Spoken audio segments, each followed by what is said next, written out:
Spoštovane državljanke in spoštovani državljani. Leto, ki odhaja, se nam bo zelo dobro vtisnilo v spomin.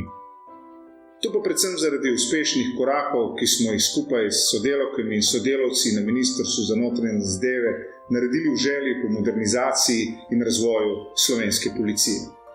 V veliki meri smo posodobili osebno in varovalno opremo za policistke in policiste, izboljšali smo njihov materialni položaj, posodobili vozni park, kupili nov policijski helikopter, opremo za računalniško forenziko in si prizadevali povabiti mlade k šolanju na policijski akademiji.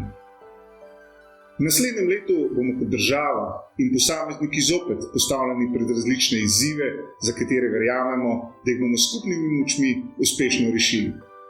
V prazničnem času mi dovolite še, da vam zaželim vse dobro v letu, ki prihaja, in mirne ter varne praznike v krogu svojih najdražjih.